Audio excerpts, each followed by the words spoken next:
राम आया कहाँ से? सुप्रीम कोर्ट ने कहा राम नाम की कोई चीज पैदा नहीं हुई है, हम क्यों मान रहे? जब राम हमारा नहीं है, हिंदू है ना, हम कैसे रखे? हिंदू गाली है भाई, हिंदू की परिभाषा क्या है? हिंदू गाली। अगर हम हिंदू होते, हाथरस में हमारी बेटी रात को 2:30 बजे चली जाती। हिंदू मान्यता के अनुसार सूर्यास्त के बाद में दाह संस्कार अब नहीं करा जाता है, लेकिन रात को 2:30 बजे इस देश के अंदर पहला काम हुआ, दूसरा चांस है। पहला चांस हुआ भगत सिंह के साथ में, सुखदेव के साथ में, राजगुरु के साथ में, जो उनकी अस्थियों को जलाया गया। बोल रहे हैं कि 1200 साल की आजादी के बाद अब हमें आजादी मिली है। अभी आजादी पूरी नहीं हुई, ये आजादी झूठी है। और अमित शाह ने उसने भी कहा है कि 15 लाख रुपए आपने देखा था, 15 लाख रुपए जुमला था। गठबंधन हमारे भाइयों का गठबंधन है। 4 रोटी जा रहे हैं ना खाना खाने, जहाँ पे सम्मान दे रहे हैं। अरे सम्मान उसे नहीं दे रहे, सम्मान उसे नहीं दे रहे, वो सिर्फ दिखावा है। अगर आप सारे देश का आकलन निकालोगे महिलाओं का, तो डेली के हमें पता भी नहीं चलता है, कम से कम 30 से 40 बलात्कार रोज हो रहे हैं। कितनी आवाज उठ रही है, कहाँ भड़काते हैं, कैसे भड़काते हैं? अगर सच्चाई कहते हैं तो भड़काना हो जाता है। और ये मनुवादियों की सत्ता जो हमें शोषण कर रही है ना, ये खत्म होगा। स्पष्ट जो है चुनाव होगा, ईवीएम के नहीं बैलेट पेपर से कराए, और बैलेट पेपर से इलेक्शन कराए, और हम जो है सत्ता 110% फिर भी काबिज करेंगे, फिर भी काबिज होंगे हम, ईवीएम के बाद भी काबिज होंगे। लेकिन बीजेपी ने जो 1 लाख इंजीनियर लगाए हैं ईवीएम में जो है घोटाला करने के लिए, और हर जगह से उन आदमियों को खड़ा किया है जो पहले प्रत्याशी थे, हारे हुए हो या जीते हुए। आप बोल रहे थे योगी आदित्यनाथ के बारे में, बोले कि ठाकुर है। मैं ये कह रहा हूँ कि योगी आदित्यनाथ जो है ठाकुर है, और ठाकुरों के कितने अत्याचार होते हैं गांव में, सब जग जाहिर है। कोई नहीं बुझा इनसे। ये सारा अगर पहले से बारात नहीं चढ़ाने देते थे, कपड़े नहीं पहनने देते थे, हैं कि किसी एक घर में, किसी भी गांव में 2 या 4 घर ऐसे रखते हैं ये, जो इन्हें सफाई करानी होती है, इन्हें अपने और काम कराने होते हैं, उसके लिए 2-4 दलित के घर बसाते हैं। बाकी उन्हें कहाँ भेजेंगे? सबसे पीछे गंदगी में हैं। अगर इतने अच्छे आदमी हैं ये, बात खाने की है, खाना एक ड्रामा। जब योगी आदित्यनाथ के उस कर गए होंगे तो उस पर कम से कम कई हजार का भार पड़ा होगा। योगी आदित्यनाथ कोई आम आदमी तो है नहीं जो 4 रोटी जा रहे हैं ना खाना खाने, जहाँ पे सम्मान दे रहे हैं। अरे सम्मान उसे नहीं दे रहे, सम्मान उसे नहीं दे रहे, वो सिर्फ दिखावा है, ये दिखावा है। ये जब थोड़ा सा एक सवाल इनसे पहले ले लूं। उत्तर प्रदेश में कहा जा रहा है कि दलित महिलाएं जो सुरक्षित नहीं है, अत्याचार उन पे हो रहा है, आपको क्या लगता है? बिल्कुल सही बात है। एक तरफ सरकार कह रही है कि सबसे ज्यादा सुरक्षित अगर महिलाएं हैं तो हमारी सरकार में है। अगर आप सारे देश का आकलन निकालोगे महिलाओं का, तो डेली के हमें पता भी नहीं चलता है, कम से कम 30 से 40 बलात्कार रोज हो रहे हैं। कितनी आवाज़ उठ रही है, कितनी उनकी रक्षा हो रही है, ये हमारे पास पूरे सबूत है। एमआईएम के तरफ से आप लोग गठबंधन कर रहे हैं, एमआईएम में 3 पार्टी मिलकर गठबंधन कर रहे हैं। उधर कांग्रेस भी है, कांग्रेस जो हाथरस की जो पीड़िता थी उसके माँ को टिकट देती है, वो मना कर देती है डर की वजह से, तो कांग्रेस भी तो एक ऑप्शन था।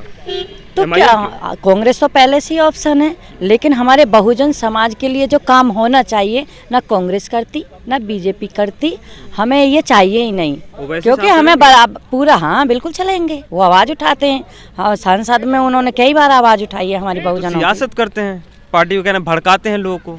कहाँ भड़काते हैं, कैसे भड़काते हैं? अगर सच्चाई कहते हैं तो भड़काना हो जाता है, अगर सच बोलते हैं तो वो भड़काना नहीं होता है। वो हमारे हक अधिकार की लड़ाई है, हमारे हक अधिकार हमें चाहिए, चाहे नेता फिर कोई भी हो। मायावती ने हक अधिकार नहीं दिया, चंद्रशेखर रावण भी आ गए हैं। पतन हो गया तो पतन हो गया, और क्या है उसमें, जान ही कहाँ रखी है, 0/0 है। 2014 से तो कहीं कोई ना हमारी कोई ईवीएम की आवाज़ है, ना मुद्दों की आवाज़ है। बहन बेटी के साथ कुछ हो रहा ना हमें वहाँ दिखाई देती हैं। बहन जी कुछ भी करें, हमें देखो कोई शिकायत नहीं है उनसे, वो अपने हिसाब से कुछ भी करती रहें। हमें अपनी लड़ाई हमें खुद लड़नी होगी, हम लड़ेंगे। चंद्रशेखर रावण को भी कहा जा रहा था कि इस गठबंधन में शामिल किया जाएगा। पहले ओम प्रकाश राजभर आते हैं, फिर निकल जाते हैं, और इस गठबंधन के बारे में बोलें कि ये गठबंधन नहीं है बल्कि मजबूरियों का गठबंधन है। नहीं, मजबूरी का कोई गठबंधन नहीं है। हम तो जो बिछड़े हुए 2 भाई थे, छोटे बड़े जो भाई थे, हिंदू और मतलब मुसलमान और जो दलित, वो सब हमारे बिखरे हुए जो थे, जो मूल निवासी थे, वो आज हम बड़े सहयोग की बात है कि हम जो सब आज छोटे बड़े भाई इकट्ठे हुए हैं, और हमें वाकई हमें आके मूल बासिंदा है। आप मूल बासिंदा हैं? जी हम मूल बासिंदा। कैसी बात कर रहे हैं आप? कैसी बात कर बताइए? जो 15% है जो विदेशी है वो विदेशी है, मूल निवासी तो यहाँ के कुछ और लोग हैं। नहीं कौन है मतलब मूल निवासी यहाँ का दलित है, मुस्लिम है, SC ST OBC माइनॉरिटी के लोग हैं। अच्छा 20% और 80% में आप लोग किधर हैं? हम तो 80% में हैं। तो 80% उनके वाले 80% या नहीं अपने वो तो हैं ही 80%, वो तो मात्र 15% हैं जितना भी हिंदू है आज की तारीख में। जो 85 जय मूल निवासी 85 जागेगा और ये मनुवादियों की सत्ता जो हमें शोषण कर रही है ना, ये खत्म होगा। अब जो है राजा बनेगा 85%। मनुवादियों की सरकार जो पब्लिक शोषण कर रही है खत्म होगा। और सीधा उनका भी नारा है कि जो हिंदुत्व के विरोधी है वो देश के विरोधी है। जो क्यों नहीं बताते हैं हिंदुत्व की परिभाषा क्या है? हिंदुत्व की भाषा, हिंदुत्व की एक सेकंड, हिंदुत्व की क्या भाषा परिभाषा क्या है? हिंदू है कौन बताए ना हमें माने हिंदू है कौन है? राम के वंशज है। राम के वंशज। राम आया कहाँ से? राम आया कहाँ से? राम आया कहाँ से? सुप्रीम कोर्ट ने कहा राम नाम की कोई चीज पैदा नहीं हुई है। हम क्यों मान रहे हैं? आप नकार रहे हैं। नहीं हम नहीं नकार रहे, आप नकार रहे हैं। सुप्रीम कोर्ट ने नकारा, हमने नकारा। लेकिन उसी सुप्रीम कोर्ट तो राम मंदिर का फैसला दे राम मंदिर का फैसला दिया है लेकिन दबाव में। हाँ किस केस में? दबाव किसका है? भारत सरकार का दबाव है। भारत सरकार में कौन बैठे हुए हैं? दुष्ट बैठे हुए हैं। जितने लोग खड़े हैं क्या आस्था है हमारी? हमारी व्यवस्था नहीं है। हमें तो आस्था ना, वो आस्था कहाँ से आई? वो कौन सी आस्था है? क्यों नहीं है? कौन से हिंदू होने का? आस्था अपने में रखी जाती है, दूसरे में रखी जाती है। हम हिंदू ही नहीं। जब राम हमारा नहीं है हिंदू है तो ना, हम आस्था कैसे रखें? हिंदू गालिया भाई, हिंदू की परिभाषा क्या है? हिंदू गालिया। अगर हम हिंदू होते, हाथ रस में हमारी बेटी रात को 2:30 बजे चली जाती। हिंदू मान्यता के अनुसार सूर्यास्त के बाद में दाह संस्कार अब नहीं करा जाता है, लेकिन रात को 2:30 बजे इस देश के अंदर पहला काम हुआ। दूसरा चांस है, पहला चांस हुआ भगत सिंह के साथ में, सुखदेव के साथ में, राजगुरु के साथ में, जो उनकी अस्थियों को जलाया गया। दूसरा चांस आज हुआ है आज़ाद भारत के अंदर। आज़ाद नहीं हम लोग, हम आज़ाद भारत के गुलाम नागरिक हैं। फिर आप हमको ला दिए असल मुद्दे पे। आप कह रहे हैं आजाद नहीं है, आजाद नहीं। और बोल रहे हैं कि 1200 साल की आजादी के बाद अब हमें आजादी मिली है। अभी आज़ादी पूरी नहीं हुई है, ये आज़ादी झूठी है। हमारी आज़ादी मान रहे हैं। सुप्रीम कोर्ट में 33 जजों में से 32 ब्राह्मण है। वो कौन सा आज़ाद है? 3% के लोग 32 जज हैं 33 में से, वही तो ज्यादा आजाद हुए हैं। और कहाँ गए? और जातियां नहीं हैं। देश में कितनी जातियां हैं? हाई कोर्ट सुप्रीम कोर्ट में जो जज हैं क्यों है? आपने अभी उठाया राष्ट्रपति का मुद्दा। राष्ट्रपति को संविधान का ज्ञान है। 124 में क्या पावर दी गई, 217 में क्या पावर दी गई, 143 में क्या पावर दी गई है? इस पावर को क्या पढ़ लेता है राष्ट्रपति? तो मतलब राष्ट्रपति जो बनाए गए क्या था वो एक कहा जाता है कि रबर स्टाम्प वो है। उसमें 1998 में जो सुप्रीम कोर्ट ने आदेश पास किया, क्या प्राइमेसी ऑफ जुडिशरी, यानी जुडिशरी सर्वोच्च है। 1973 में क्या आदेश पारित हुआ? सबसे बड़ा संविधान है। जो संविधान कहेगा वही होगा। और सुप्रीम कोर्ट बगैर संविधान के आदेश देती है। चलिए खैर जो चीजें एक सवाल ले लेते हैं। सबसे गठबंधन हमारे भाइयों का गठबंधन है।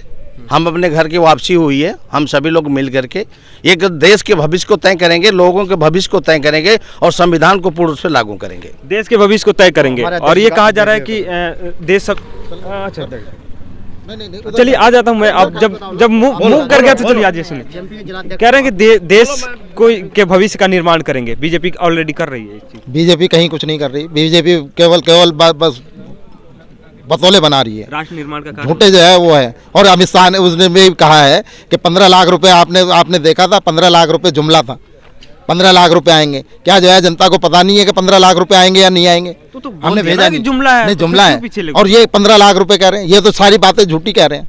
कोई भी बात है अगर जो कहनी है तो उनको स्टाम्प पेपर पे लिख के देना हमें। आप लोग अब जो मोर्चा बनाए हैं, मोर्चा उत्तर प्रदेश में क्या गुल खिलाएगा? मोर्चा गुल अपनी जो है इसमें कहीं तो जिताने का करेगा नहीं, बीजेपी को जो है परास्त करेगा और अपनी सत्ता काबिज करेगा। हम सत्ता में काबिज होंगे। सत्ता में काबिज होंगे हम। खैर ये बहुजन मुक्ति पार्टी का है, जो हमारे साथ जो लोग कार्यकर्ता हैं, और ये असदुद्दीन ओवैसी साहब हैं, और दो अलग पार्टियां हैं जिनका गठबंधन है। चंद्रशेखर आजाद भी थे और ओम प्रकाश राजभर भी थे, जो कह सकते हैं कि कई नावों पे एक साथ सवारी कर रहे थे। जिस नाव में सुटेबल लगा वो निकल लिए। बाकी इनका गठबंधन है 3 राजनीतिक पार्टियों का। उत्तर प्रदेश का विधानसभा चुनाव है और चुनाव में देखना यह है दिलचस्प कि तमाम अलग अलग पार्टियां अपनी दावेदारी तो पेश कर रही है, लेकिन जनता किसको चुनती है, जनता किसको सरताज बनाएगी, किसके सर पे अपना ताज देगी, किसको जिम्मेदारी देगी उत्तर प्रदेश की, वो 10 मार्च को पता चलेगा। और उत्तर प्रदेश में एक तरफ असदुद्दीन ओवैसी साहब कि जो गठबंधन है ये लोग अपनी भागीदारी सुनिश्चित करना चाहते हैं, उसमें पार्टिसिपेशन चाहते हैं सरकार में और गवर्नेंस में, तो देखना यही होगा कि इनको कितना हक या कितने अपने मंसूबे पे कामयाब हो पाते हैं। 10 मार्च को पता चल जाएगा। तब तक बने रहिए आप हमारे साथ, जो भी अपडेट होगा हम आप तक शेयर करेंगे। जब ये चाहेंगे, इन्होंने ईवीएम के लिए 1 लाख इंजीनियर लाके इकट्ठे करे हैं। ये जो है सरकार चाहे अगर जो निष्पक्ष जो है चुनाव होगा ईवीएम के नहीं बैलेट पेपर से कराए और बैलेट पेपर से इलेक्शन कराए और हम जो है सत्ता 110% फिर भी काबिज करेंगे, फिर भी काबिज होंगे हम, ईवीएम के बाद भी काबिज होंगे। लेकिन बीजेपी ने जो 1 लाख इंजीनियर लगाए हैं ईवीएम में जो है घोटाला करने के लिए और हर जगह से उन आदमियों को खड़ा किया है जो पहले प्रत्याशी से हारे हुए हो या जीते हुए। प्रमाण कहाँ मिल पाया? बीजेपी प्रमाण भी मिल जाएगा, उनका प्रमाण भी मिल जाएगा, मिलेगा, प्रमाण भी आएगा। प्रमाण तो ये है कि हमारे देश में जो टेक्नोलॉजी है अभी तक कोई ऐसी टेक्नोलॉजी विकसित नहीं हो, जो भी टेक्नोलॉजी है वो बाहर की है। हम बाहर की टेक्नोलॉजियों पर निर्भर हैं। तो ईवीएम की कौन सी टेक्नोलॉजी थी, किसने पास किया? जो हमारे यहाँ सक्षम इंजीनियर नहीं है तो आप टेक्नोलॉजी कैसे बना सकते हैं? तो जब वो कैसे उसको संभाल सकते हैं, उनको आता ही नहीं। खैर 10 मार्च को हमारी मुलाकात होगी, हम भी कोशिश करेंगे। एक सवाल उठाया कि मुगल के साथ हम जा रहे हैं। 1526 में बाबर आया, वो मुगल था, उसके साथ कितने लोग आए थे? क्या यहाँ पर बाबर की संतान है?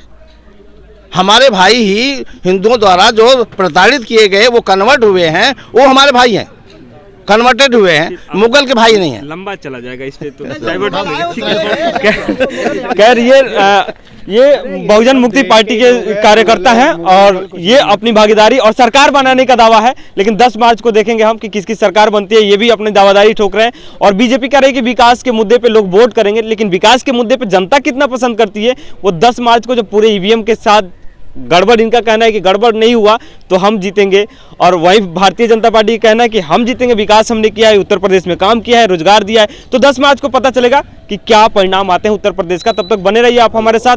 द कंटाप के लिए उत्तर प्रदेश के धौलाना विधानसभा से प्रफुल्ल।